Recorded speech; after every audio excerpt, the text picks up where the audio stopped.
I want to start today's episode with something that I want you to do right now. And please, please, please, if you are driving, do not try this. Do not leave the wheel on the side and try to do this that I'm about to ask. Uh, but if you are by the gym, or if you are at home, if you are on a walk, or if you are, I don't know, I want you to just go ahead, take your hand out, right? You have five fingers, take your hand out and look at all your five fingers, right? Look at each one of them. Each one comes, as I can demonstrate here with my hand. If you're on YouTube, you can see this. If you're on a podcast, just look at your own hand, right? Each one of your fingers has what we call a different strength, right? It's different length, but also different strength. Your thumb moves in a completely different direction than your pinky, right? Thumb, pinky. It moves completely in a different direction. Your index finger has what we call precision. A lot of people in the army, what do they shoot with? With their index finger, right? Because it's for precision. You always see them closing one eye, but we are not getting into that right now. So your middle finger, right? I'm not flipping anyone. I will show it on the side here. Your middle finger has what we call the raw force. It has a lot of strength and power into it. And your ring finger, well, I guess it carried the ring, and also at the same times, it cannot do anything on its own. Like it works in correlation with all the other five fingers. Your ring finger obviously doesn't, like I said, it doesn't really do much, but it still works with the other finger and your pinky. Your pinky, easy to overlook until you need it, right? Easy to overlook your pinky until you need it. So, what I want you to do right now is I want you to try something. Try picking up a glass of water, right? Or carry on your baby. Try to pick up a glass of water with one of your fingers. Does it work? Try to tie your shoes with only one finger. Does it work? Try to type, especially if you're on a computer like me, even though I got big ass hand, big ass finger, try to type with one finger. Does it really work? Because you will be slow as, I don't want to say shit, but you will be slow as shit. You will be slow as hell, right? So, try to shake somebody else's hands with one finger. It doesn't work, right? Can you hold your child with one finger? It doesn't work. Just with one finger, it doesn't work. Why is that? Why is it that it doesn't work? Well, here's what I want you to understand. You are one finger. You are powerful. You are gifted. Yes, you are uniquely made, but you were never designed to operate alone. You were never designed to operate alone. God did not design your hand to function with one finger. He did not design your life to believe in what?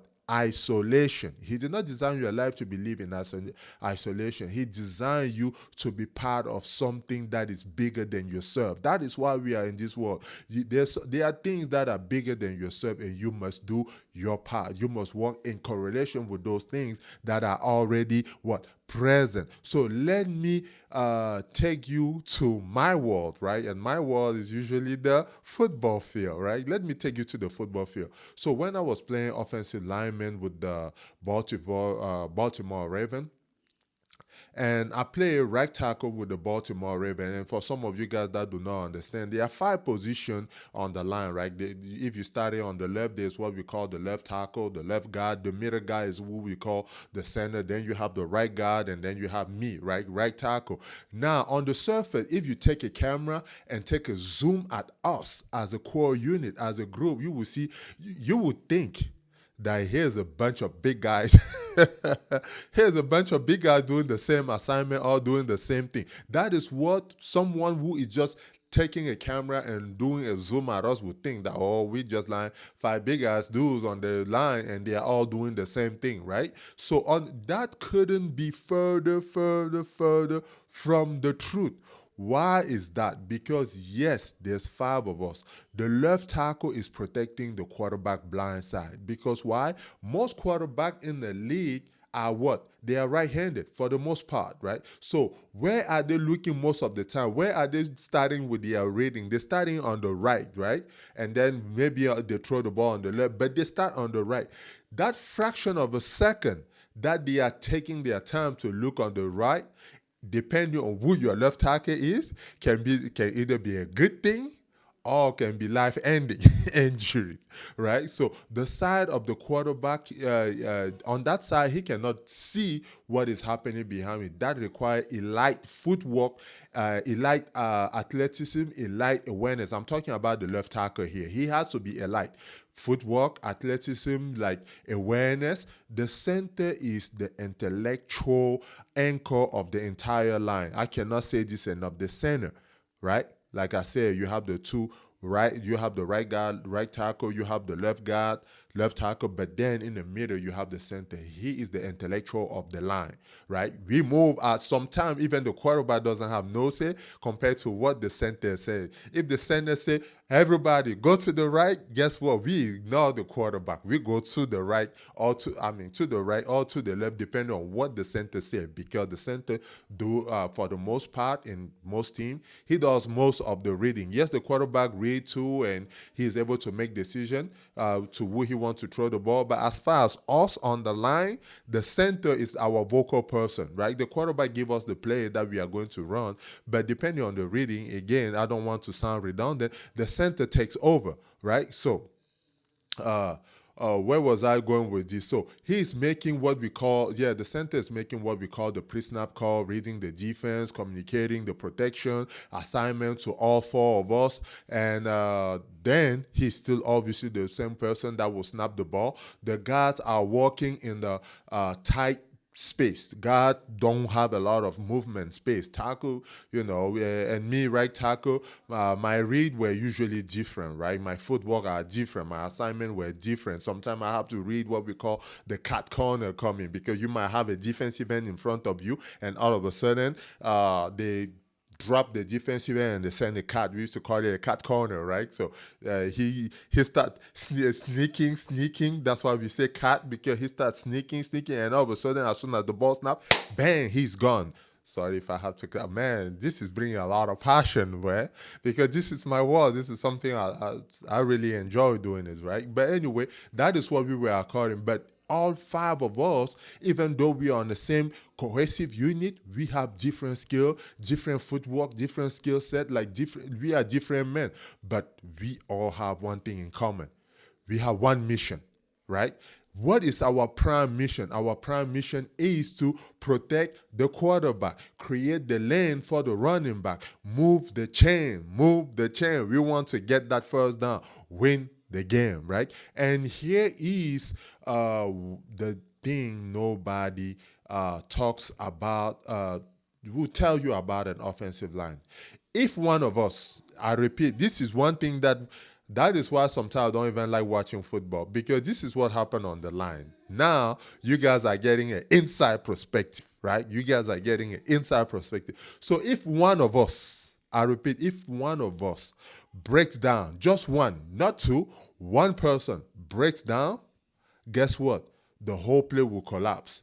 It doesn't matter that the other four did their job well or they perfectly protected. Matter of fact, you will hear on the announcer saying, "Oh, this O-line sucks." Yeah, Tony Romo used to say, "Man, this O-line don't know what they are doing," because one person messed up, the whole line messed up, right? One breakdown, and the quarterback gets sacked. Guess what? They will say the O-line needs to be changed. They will not, like outside world will not care about, oh, It's it was 18 this hours. person that messed up. They will just look at us as a group, as a cohesive union, and say, "Oh, that O-line saw." So one breakdown away, and the drive starts, right? So one breakdown and the momentum shift to the other team.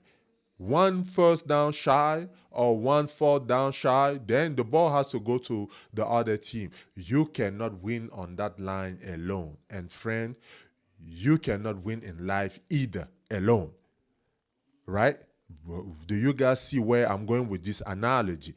In football, you cannot win on that line as offensive linemen alone, and on the same thing in life. That is why I'm correlating life success with my personal life. And by the way, go on my Stencil account or on my Instagram and click on that link to get to learn how to monetize your own story. As you guys can see, I am telling you guys an offensive lineman story, which is my life story, and I'm combining it with how you too can succeed. You cannot do it alone. You need other people around you in order for you to succeed. So go ahead and click. The link is there, right, on my Instagram or YouTube. Just click there and, get you a copy, a guide that will coach you on how to monetize your story. Because this show is sponsorized by one person and one person only, and that's me, myself, Big Steph. Anyway, let's go. So now, stay with me here for a second. I know hey, you got to make a sale somehow. So I'm not desperate, but hey, if you guys can get it and it can help you, it's very cheap, maybe $27, you can go ahead and get it, right? So not that expensive, no big deal. If you can afford it, go ahead. It's cheap and it's straight to the point. As you guys know, us football, they say we are straight to the point. Yes, we are straight to the point. So I don't need to write you a long speech every day. Anyway, straight to the point. If you need it, go ahead and get it. But now, stay with me because I want to take the football analogy one level deeper, because it is not just about having teammates. It's about the kind of person you need to become in order to serve your team at the highest level, right? In the agile world, as I said at the beginning, I am also a professional scrum master right now, right? Working in corporate world for banks and all that, resume speak for itself. I work for quite some few banks out there. I don't want to give no name because nobody is sponsorizing me. So, but I have worked. Well, you can also see my resume on LinkedIn. So anyway, in the agile world, in the Scrum Master agile world, the world of technology and software, teams that I have operated in for like the past 8 years, we talked about something called a T-shaped professional, right? T-shaped professional. Remember that name, T-shaped professional. Well, the idea is very simple. The vertical line on the bar, the T, right? The vertical line represent what we call the deep expertise, right? This is someone who is very proficient at doing something. He's proficient at doing something. He has what we call the deep expertise, right? And then I said the what? Vertical line represent the deep expertise. Now, the thing you really, truly, deeply good at, right? You are really good at something. You, like, for example, a developer that develops software, he's very good at that specific coding. That doesn't mean that that is the only thing he can do, but when it comes to coding, he is really, really good. Your zone of genius, like me, it was right tackle, right? You are good at your specific position. For me, on that, like I said, it was right tackle, but I had to study also left tackle. Why? Because if the left tackle during the game drops, we have to be able to switch the position because we're in the middle of the game. You only have 53 people on the roster, and usually on the day with the O-line, you only have at most maybe six, right? Six O-linemen that get dressed up and things like that. Not everybody gets dressed up, so you only have maybe six O-line that get dressed up. So as a right tackle, you have to also learn the left tackle position. You might not be the greatest one of it, you might not be great at it, but you still need to understand it and the notion so that if the left tackle goes down, you right tackle, you have to be able to switch to that left side so that we can bring someone else, the sixth man that is on the bench, and he can play right tackle, and we can move pieces. Sometimes you will see the one of the guard will move at tackle, and one of the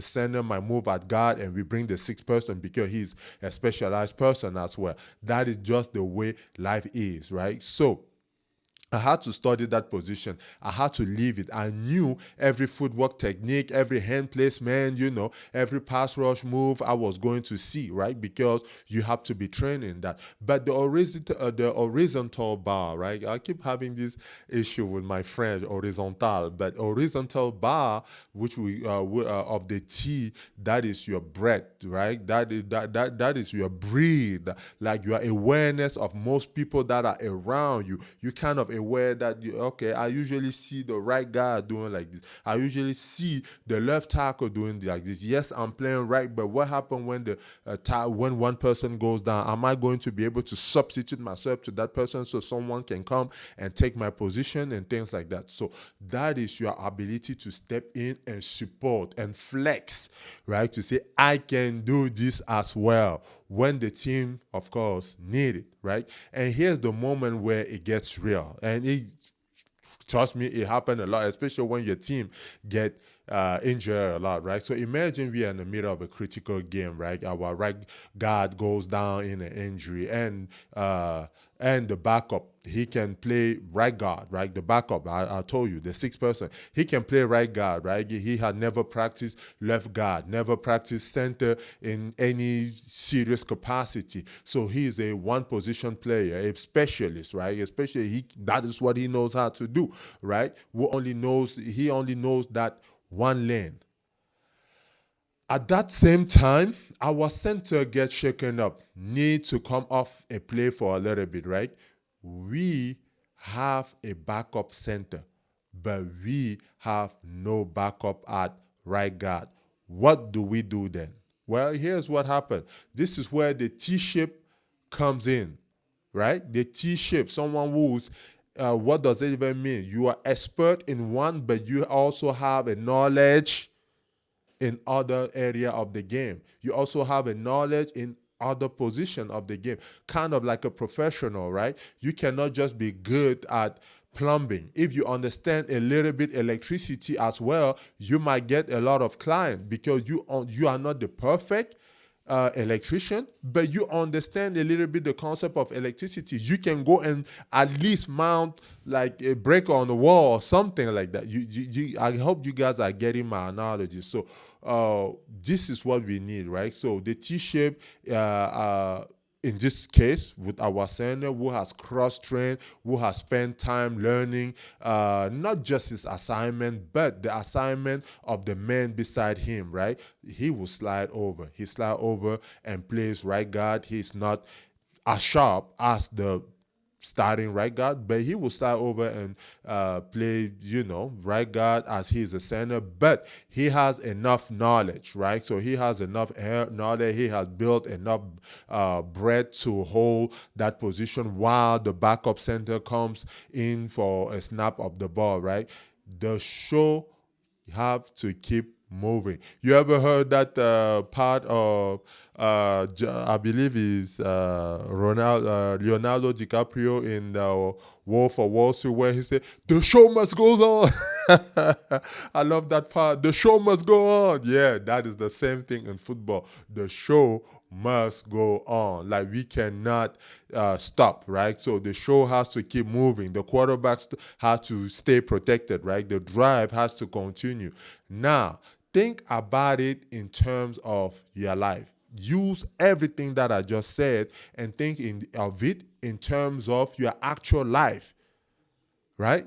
Take a second, right? I'm not going to wait for a long time here for you to take your second, but now think about that in terms of our life. What if you had one skill? What if you knew a one way to make money? One relationship in your network, one strategy for moving forward. Like what happens when that one thing gets injured? For example, you get fired. For example, you get laid off. For example, you get sick and you lose your job. Right? What happens when your one source of income dries up? Your one job, I don't know, your one job disappear because what? We live in the world of AI. Your one job disappear. Your one plan falls apart. What will you do then? Well, this is where I say that is why you need a mentor. That is why you need a community. That is why you need to be consistent, right? You need to be consistently learning from the people around you. Don't live in the bubble. Learn from the people that are around you so that when life knocks one piece off the board, you have the breadth, the relationship, the resources to keep moving, right? You need a village. Like in Africa, they say you cannot, it takes a village to, like you might have one mother, but it takes a village to raise a child. Same thing, you cannot succeed alone, right? You need a village. And that village starts with who you choose to learn from. I would recommend usually a mentor that is dead or alive. What do you mean by dead, Stefan? Well, I'm a big fan of Jim Rohn. Every morning, my son is probably tired of me hearing Jim Rohn. Action breed motivation. You got to talk good things about yourself, right? So I'm open to I'm open to level of success I haven't yet imagined, things like that, right? I live a life of abundance and opportunity are constantly emerging in my. I'm reciting this every morning, right? So my son is probably tired. It just make me like he said he's 4, but he would say not again. Because I'm always and constantly doing that, right? I'm constantly saying those things. So you need to find a mentor, and that is what I mean. Jim Brown being dead, right? He's no longer alive, but all the work that he has left behind, success leave clues, right? And you can pick up on those. All the work he left behind, people like me are able to have him as a mentor, right? But you have to go there and find that knowledge. I want to talk about something that changed my life, but man, and it might sound like a little strange at first, but stay with me for a second. Yep, you need to stay with me for a second because I have mentor I have never met. Like I said, I have one of them, Jim Brown. He's already dead. But some of them are also alive, right? And every single one of them has poured into me in ways that are real, right? That are lasting, that have shaped who I am or who I am becoming. And one of those mentors, I don't want to get, is also Myron Golden, right? He doesn't know it. I have never met the man, right? But I just like someone who preach using the Bible, who preach about business, entrepreneurship using the Bible, the Solomon that he liked to teach about, right? By the way, if you want to be really smart, you need to leave the book of Proverbs. But that is one of my favorite books in the Bible because most of the things that are in it, I have tried and it's true, right? I have tried, for example, hey, my son, if you go somewhere where you are invited to a party, never sit in the front, sit in the back because if you sit in the front, you might be moved because you don't know the level of priority you have in that party. You might be moved back and you will be ashamed in front of everyone. But if you sit back, the host of the party will come and depending on the importance you are or you have on that party, he will move you to the front, right? So that is one thing that I have been able to learn from the book of Proverbs. So if you are not reading your Bible, you need to go ahead and do so, especially the book of Proverbs. You see, we have this idea, especially all of us human that are living in this time. We have this idea that some mentors has to become have to respond to our current contest, like our current test, right? Someone will sit across the table from you at lunch, like someone who knows your name. And yes, that kind of mentorship is also powerful. And you should pursue it if you have that opportunity, but don't limit yourself to that. Like I was saying, I have Jim Rohn, and the man is no longer alive, right? So don't limit yourself to that or make it the only the only way of learning from people who are physically present in your life, right? Because some of the greatest teacher, like the Carnegie, like some of the greatest teacher in human history, they left everything in the book, right? That's why we say reading is fundamental. You have to read a lot. Reading is fun too. Mental reading is fundamental. Eddie Griffin, man, hey, never forget that. Anyway, so but because some of the greatest teacher in human history left everything you need in a book, in a speech, right? The Jim Rama of the world. Sorry, I keep saying his name. In a book of work, in a body of work, and the content is still waiting for you right now. So, like for example, John Maxwell has never sat across from me at the table, but his book, like the 21 Irrefutable Laws, right? 21 Irrefutable Laws, really great book of leadership. 21 Refutable Law of Leadership has mentored me, right? So, in a leadership principle that I apply every day, I like to apply his leadership principle every day, right? Miles Monroe, right? Oh man, this brings a lot of nostalgia. Miles Monroe, he passed away in like 2014. I never met the man. I never shook his hand. But his teaching on purpose, I don't know. You can still go there on YouTube or Facebook and see his teaching on purpose, on potential, on the kingdom of God. Those have spoken to something deep inside me, right? Those have spoken to something deep inside me, calling out our gift. Where I didn't even know where the where my gift was, right? I mean, I'm close, but I didn't even know where it was. But you have to listen to someone like Dr. Miles Monroe, man. Really, may he rest in peace. A really, really good person. Now you have in Africa, Nelson Mandela, 27 years in prison, right? But never I don't know how you can do 27 years in prison, come out, and still be peaceful. I don't know if people understand. 1 year, first of all, in the joint is a long time. Now imagine 27 years, and you come out and you are still cool. You are still cool. You don't hold grudges. You say no, yes, it happened, but we have to move forward. You forgive and you decide to move because shoot, I cannot imagine if it was me. We would be talking a different story, right? So anyway, let's not be hateful. But the man Nelson Mandela, yeah, his life alone teaches us a lot of lessons, right? And when he came out of prison, he didn't come out bitter, like I was saying. He came out with a vision of the entire nation. He wrote, he spoke, he documented his journey, man. And these are all in the book. And everything he learned is available to us, right? He is a mentor to millions of people who were born either yesterday, that will be born in the future, and even some that are not born yet and things like that. Now, if you go, I told you earlier about Dr. Myron Golden. Now, I don't know if he's a doctor. I told you about Myron Golden, right? Because he talks about Solomon. Solomon wrote the book of Proverbs, and he has been mentoring people for 3,000 years.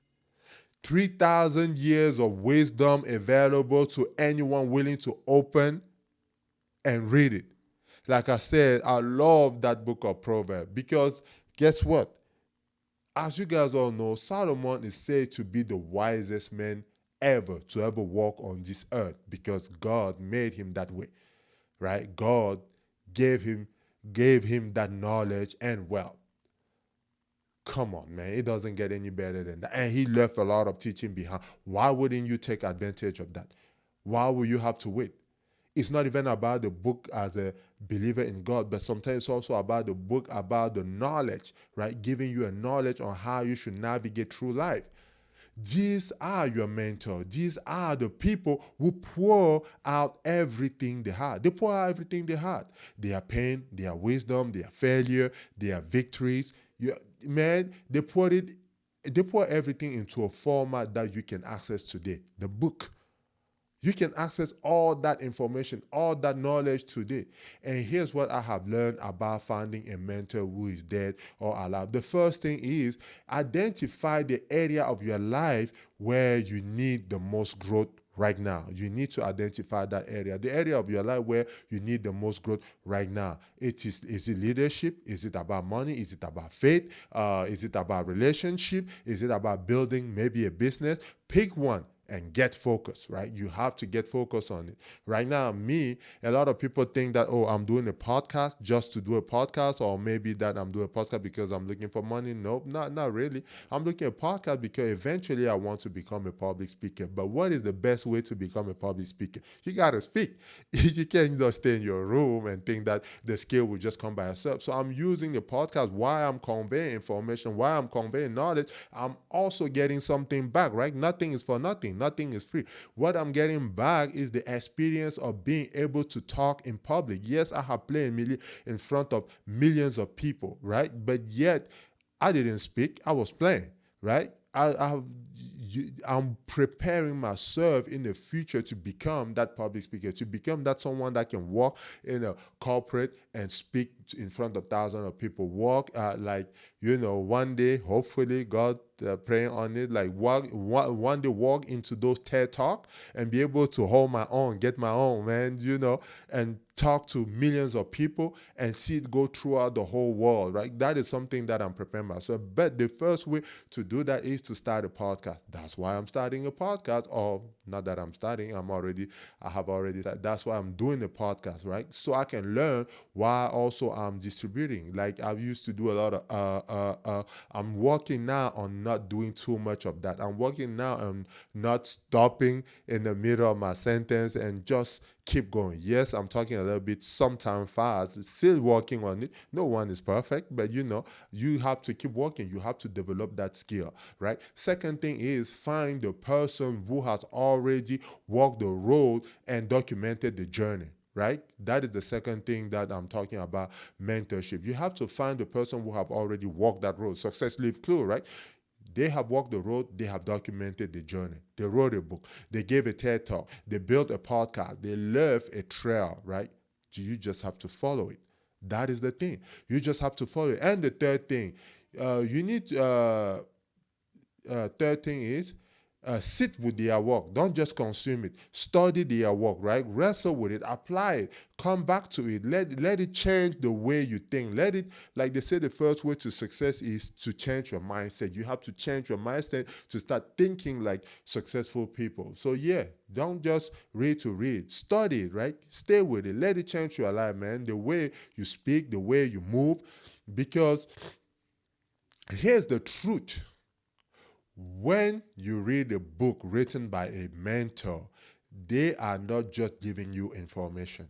They are giving you access to the accumulated wisdom of every experience that shaped them. That is why I keep saying, go ahead and get my guide to learn how to monetize your story, because you too, you have an experience, and there's someone out there that need that experience maybe to navigate through life. And you, by putting it out there in a format that can be digestible by them, you might be able to help them. Go ahead and get my guide, man. It's on Stanstore. The link is on the first comment and it will be pinned. Anyway, let's go ahead and keep calling. So every failure, every breakdown, every moment where they almost quit and didn't, you get all of that. They tell you about funny story like experience. They tell you about the art of negotiation, right? They tell you about the hours they had to put in. They tell you what it took them, like how they dedicate themselves, and how you too today, you can absorb that information. That is a gift. Do not waste it. Because behind every successful story, there is a village, right? I want to ask you a question, and I want you to really sit with it. Like, who are the people standing behind your success today?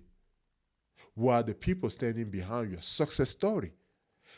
Now, not the ones getting credit, not the one on stage with you, the ones that were there when nobody, I repeat, because when you are successful, everyone is your friend, right? Everyone is your friend. But I'm talking about the one that were there standing with you, not that they were watching, the one that told you the truth when you didn't want to hear it, the one that just said, hey, bro, you are maybe on the wrong path, do it like this, do it like that, or they gave you advice, or they pointed you to some person that could help you, right? The ones who opened the door for you, who wrote recommendation, who said that your name, who said your name in a room you weren't in, the one that were able to give you opportunity. Because here's what I know from the NFL, from corporate America, from like building businesses, or building a business in my case, from being a husband, a father, an immigrant who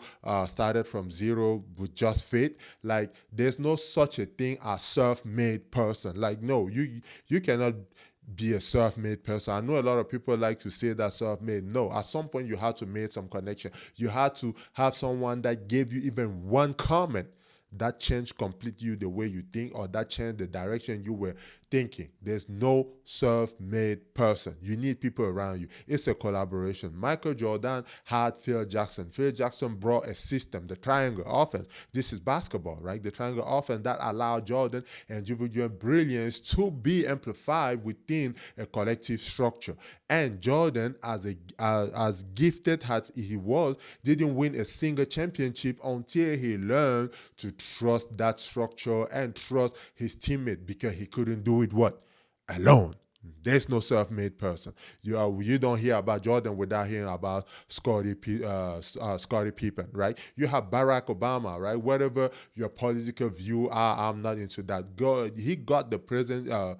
To the presidency because of a village and mentors who saw something in him early, a community that organized. I remember a lot of people like, we have the first black president, like a lot of the people, like the black people went behind him, right? And of course, a lot of white people also went behind him. That is that contribution that allowed him to become the first president. He had his wife, his kids, and everything, but it took more than that, right? So Oprah Winfrey, one person who started, like, this is one of the most successful women in human history, right?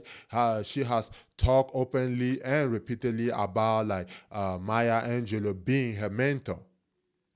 If you don't know what Maya Angelou is, you need to even read her poem. Being her mentor, about the people who believe in her before she even believed in herself. That is the goal of all. That is the role of a mentor. And in the Bible, Moses had Aaron and her, right?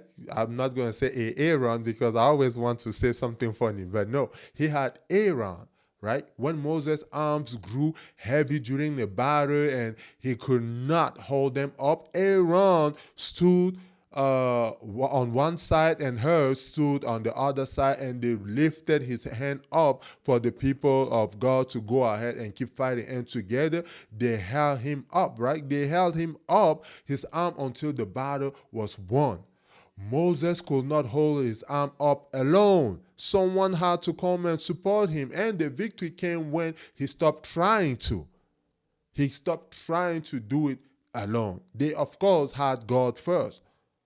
But if you don't know what was happening there, go read the Bible why he had to raise his hand, right? So that is your story too. You have a gift that is real. You have a calling that is real. But the fullness of what God has for you, I meant to say the fulfillment of what God has for you, the full expression of your potential, it is not going to come through isolation. You are not going to stay in your room and it come. You are not going to ignore people and it come. You, as a person, you are like money. You work in a circulation unit, right? The more you circulate, the more value you are getting, right? You don't know the importance of $1 bill until you really need it, despite the fact that you have $100 in your pocket, but sometimes you only need $1, right? So it is going to come through your connection, through your vulnerability, through you, through being willing to say, I need help, I need a mentor, or I need a community. I cannot do this alone. And I want you to say something to the person listening right now who has been trying to carry everything by themselves, who has been grinding, right? They have been grinding in silence because you don't want to look weak. A lot of us, especially black men, oh, don't look weird. If you cry, you are vulnerable. Yes, that, I don't know. I'm African. I'm not going to talk about Africa. We have our way of believing. So, but at least you don't have to do it alone. I want you to talk to that person who has been pushing through, because asking for help feels like admitting you don't have it together. I want you to be asking for help.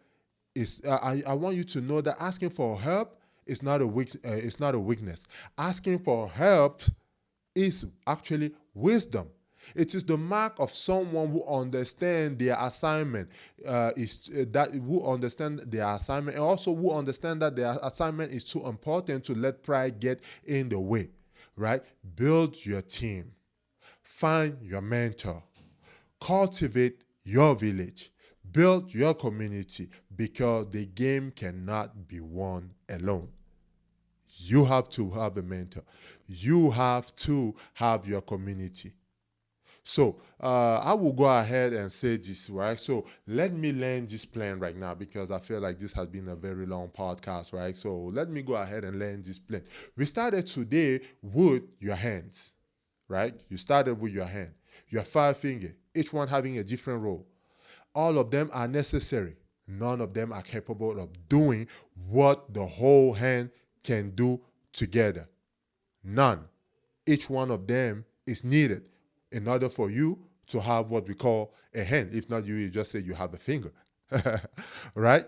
So we went on the offensive line, five different positions, five skill sets, right? One shared mission, protecting the quarterback. And we talk about what happened when you develop a breadth alongside your depth, right? When you cross train, when you learn the assignment of the person beside you, when you become someone who can flex, adapt, and keep the team moving when life knocks someone down. We talk about it. We talk about the mentors, right? Dead or alive. I talked to you about the Miles Monroes, the Jim Rohn of the world, the Myron Golden of the world, right? We talk about even Michael Jordan needed Phil Jackson. Dead or alive, you need a mentor. And we also talk about how the wisdom you need for your next level is already out there. They are waiting for you. There could be a book, a podcast, right? A speech, a TED talk, a body of work. We talk about the village, right? The Aaron and her in your life, like Moses had it. The Phil Jackson, the Maya Angelou, the people who stood behind the person you admire the most, the unseen people, the uncredited people, the irreplaceable people. Here is your homework of this week. Three things, man. One, identify one mentor, dead or alive, whose work you are going to commit to studying for the next maybe 30 days. One book that you want to read, one podcast that you want to listen to. Hopefully you listen, at least mine, right? One body of work, not work. One body of work. Go deep, not wide. You need to go deep, not wide. Two, you need to write down the names of the people who are currently in your corner, the people who are holding up your arm, like Aaron and her hold for Moses. You need to have you thanked them, right? You need to thank them. You need to thank them. Have you thanked them recently? Matter of fact, have you told them what they mean to you? Do that this week. Number three, you need to ask yourself with honesty, right? You need to ask yourself honestly. You need to sit back with yourself, maybe in the dark room or maybe by yourself, where you say this: where in my life am I trying to do something alone that I was designed to do it with others?